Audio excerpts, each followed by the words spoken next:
basically what Jethro told Moses what to do.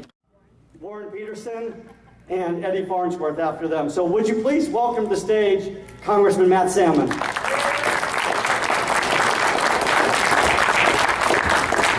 Matt, I have to tell you, as folks came in, there are a couple of people that asked me a question.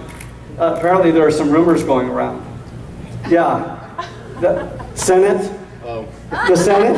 What do you guys think? The Senate? Yeah! They want to know. Well, thank you. I got to tell Nancy first. That's my wife, and she's not here.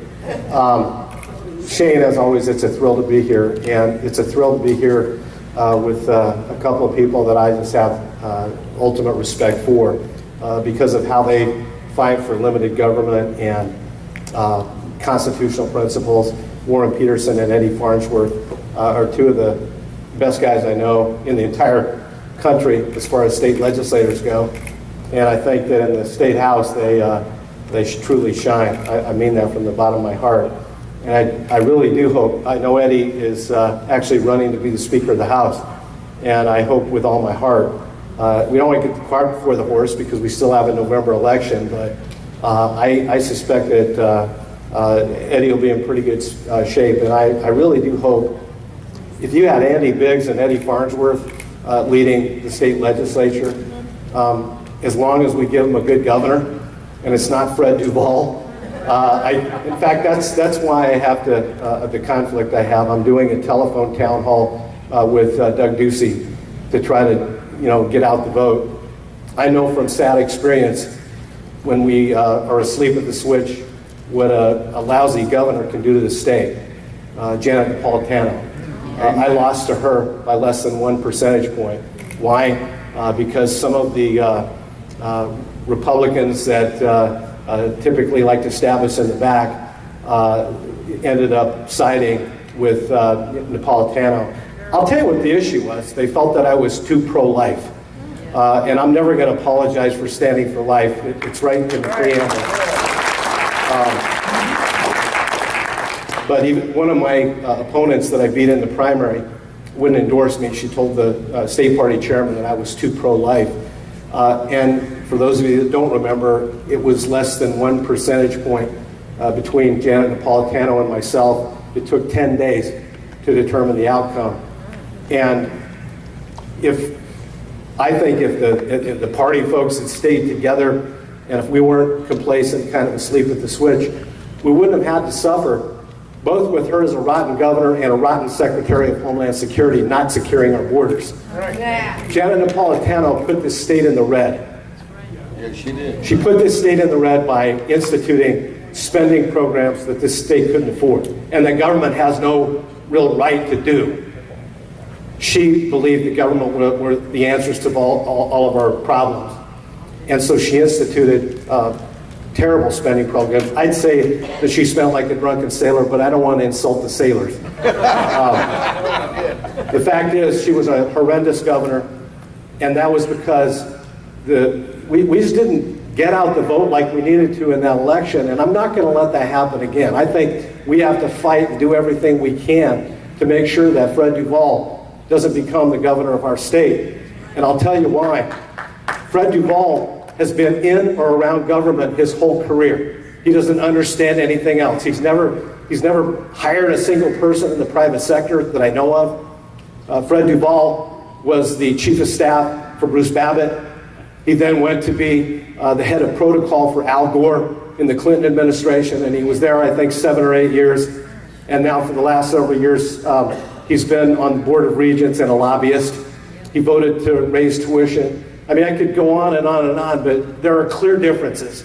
We've got a candidate that knows what it's like to sign sign a paycheck, understands that has created jobs in the state. Instead of taking your tax dollars, he's actually paid tax dollars. And I think it's incredibly important, and that's why I'm not going to be here. But I want to tell you that this last couple of years has been like jumping into an icy cold river for me. I was in Congress from 94 to 2000 when Bill Clinton was president. I proudly voted on every impeachment charge against him. And I was asked by the Wall Street Journal if Obama deserved to be impeached, and I said Richard Nixon and Bill Clinton were schoolboys compared to this guy. However, what I learned from that experience is impeachment's only half the battle. If you don't convict him, he stays in office and nothing happens. It empowers their base and on and on and on. You gotta be able to take the person out to get it done. And as long as Harry Reid controls the Senate, nothing's gonna happen. In fact, we've passed 384 bills from the House since I joined the Congress again in the last 2 years. 384 bills that sit in Harry Reid's drawer. Things like the XL pipeline that should go, or the REINS Act that would rein in the EPA. And even a bill that I sponsored that got unanimous votes, no Democrats voted against it, he can't even move that. The fact is, Harry Reid is as bad as it gets. He's a shill for President Obama, but I think his days are numbered. I think in this November election, things are going to change and there's going to be a new majority leader next time. And I think that's going to be a great day for America. And I think that at that point in time, when I'm screaming as loudly as I can to my leaders, if they want to stay our leaders, is that we need to go back and do everything we can to take giant transforming steps to completely change the way our government operates in Washington, D.C. Divest the power, again, back to the states. Put the power for the regulatory policies for the environment back to the states. Put education back to the states. You know, if we only did what was authorized in Article 1, Section 8 of the Constitution, I think the budget would be balanced by next Tuesday. The fact is, and it hasn't just been over the last 6 years of Obama, it's been happening for decades. That more and more and more, it's under two clauses, generally speaking, that the Congress violates the 10th Amendment to the Constitution. Allegedly through the Commerce Clause, which they totally misuse and abuse, and the General Welfare Clause. That they have tried to do everything from regulating the water flow in toilets to, you name it, nationalized health care. And so, turning everything around, it's going to be difficult. But if we don't act bold, and we don't put bills on President Obama's desk that he's going to have to veto, we don't need to have to pass legislation that we think he's going to sign necessarily. We have to pass legislation that we believe is right for America. And if he vetoes it, then he can show the American public that it's a do-nothing president and not a do-nothing Congress. I think that's what we have to do. And my goal and my desire is that Warren and Eddie, as they were supposed to, by our founding fathers bequeathing the different responsibilities to state and federal government through the Constitution, that the bulk of the laws that affect your life will be right here at the local level. And I propose, there's several things that I want to get accomplished while I'm there. 2 weeks ago, we voted on a bill that was long overdue, and it passed the Congress, and it sits in Harry Reid's drawer, to do something very simple and honest. Audit the Federal Reserve and open it up to the public so they can see it. Now, I believe we should abolish the Federal Reserve, and I've said that often, and I support that very much. But at the very least, the people deserve to see what kind of monetary policy the Federal Reserve is engaging in, and exactly what does quantitative easing mean, and what kind of money are they printing, and what has freezing the interest rates for so long done to our economy. These are things that have to be explored if we're ever to really turn things around again. So I think that's a good thing. I think another thing would be to abolish the Federal Department of Education and put all the power back to the states and let Common Core go with it. Abolish the Department of Commerce, and I believe abolish the Department of Energy. I think it was a mistake to create the Department of Homeland Security in the first place, though I believe that we should have secure borders. We already had government entities that did that job. It was just one more duplicative layer of government that I think is unneeded and unnecessary. But anyway, so my advocacy is going to be very, very bold. We had a reunion about 2 weeks ago from the class of 1994. And as you might remember, that was the very first time in 40 years that Republicans had taken over the House of Representatives. And I want to remind you that at that point in time, we united everybody across the entire spectrum of our party to the contract with America. And this party, this Republican Party that I belong to, needs to get that kind of a bold action back again. A series of things that we're going to do. It's not enough just to say we don't like Obama's plans. We have to replace them with good plans. And that is, put the power back to the states. And I think if we do that, that ultimately, not only will the budget balance, but I believe that we'll all be a lot happier, because another thing will return to America that we haven't seen completely in a long time, and it's called freedom. And I think that that is one of the best byproducts of what would happen. But in that reunion, we talked about 1997, 1998, 1999, and 2000. Remember, we balanced the budget all 4 of those years. And it was the first time the budget was balanced in 40 years. When I left, not only had we balanced the budget, we had a $250 billion surplus, and we were paying down the debt. And I think it's time. I think our country deserves that again. I have 6 grandchildren. Number 7 will be here next month. When I look at what we have done to take care of the here and now, and this welfare state that we live in, and we have put the debt on the backs of those little ones, it's flat out immoral, folks. We shouldn't even be sleeping at night for the kind of money that we have spent and the kind of debt that we have put them into. Used to say it was the next generation, but we don't even have that kind of time now. The chickens are going to come home to roost in very short order. Because right now, out of every dollar that we spend in Washington, 40 cents is borrowed. Think about the interest on the debt. Now, if Standard & Poor's ends up downgrading our credit rating one more time, as they already have once, our interest rates that we have to pay on the debt will go up. If it goes up 1 point, that's several $100 billion a year just in interest that we'll have to pay at the federal level. Right now, Congress only controls 16% of the real federal budget. About 84% of it is offline. It's called mandatory spending, and it's all program driven. That mandatory spending is Social Security, Medicare, Medicaid, and debt service. And those things are going to have to be fixed for the future. They have to be.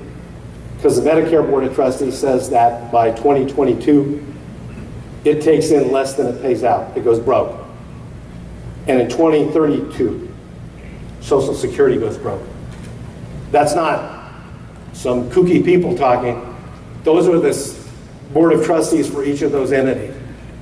And so we have a responsibility here and now to take care of the job.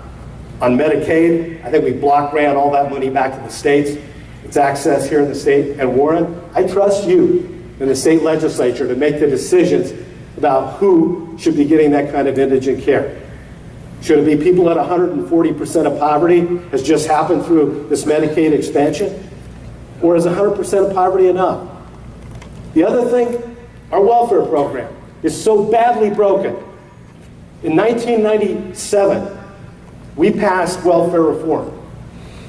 Bill Clinton vetoed it. We passed it again. Vetoed it again. We passed it a third time. And as you remember, Bill Clinton was famous for taking polls. He found out it was a really popular idea. So not only did he sign it, but then he turned around and took credit for it. You know what? That's okay. The right thing got done, and I'm okay. But then what happened over the next 5-6 years was that the welfare rolls were cut in half. Because when people found that they had to work to get something, they figured they might as well just work. But guess what? Since Obama became president, he's given waivers to all the states on that law we passed, and now the welfare rolls have tripled. There are people on welfare that are chronically on welfare. Able-bodied, healthy people that can get out and work. So what is our country's answer? Send the lobbyists from the Chamber of Commerce to come lobby Congress so we can import workers from other countries. Because our people would rather be on welfare. I think that's wrong. The way I figure it, if somebody cannot work, they're indigent, they physically are just incapable, or a widow that has never been prepared and her husband just passed away and she's left destitute. That's what welfare was created for. It was created to help people get back on their feet again and be able to provide for themselves. But what it's become, instead of a safety net, is a hammock. And it's hurting people. It's putting a glass ceiling over people, and it's trapping them, and it's insidious. Because that trap was set forth by liberals who understand that that's their path to victory every time. Trap enough people on welfare, and then give citizenship to these people that came illegally to the country and get them on welfare, and then we'll be in power forever because they have to have us to survive. Folks, we got to fight with everything we got.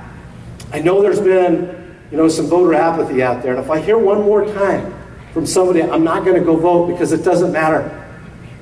You know what? They're going to do what they're going to do, and I'm not going to vote. I'm sick and tired of it.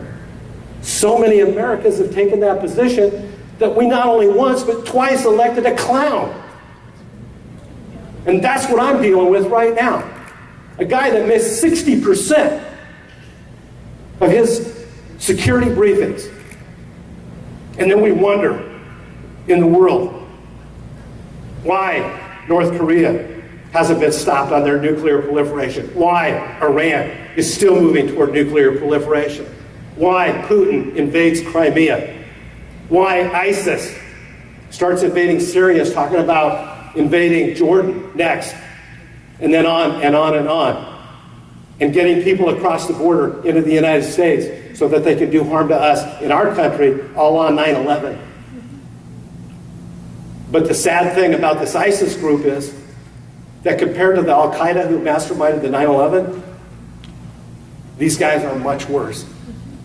They're despicable human beings. I shudder to even call them human beings. But this president has been completely asleep at the switch. And he's led our country in so many ways, economically, spiritually. Look at the things that are happening with the judges that he's appointed. Because Harry Reid got rid of the nuclear option so that the Republicans couldn't filibuster anymore. And now look at what we've got, and look at the laws that are changing through the courts. We've got to rise up, and we've got to fight. If our freedom was ever challenged in the Civil War, in the Spanish-American War, in World War I, World War II, if it was ever challenged then, the challenge from inside our country right now is probably as great as anything we've ever faced. And it's frightening to me.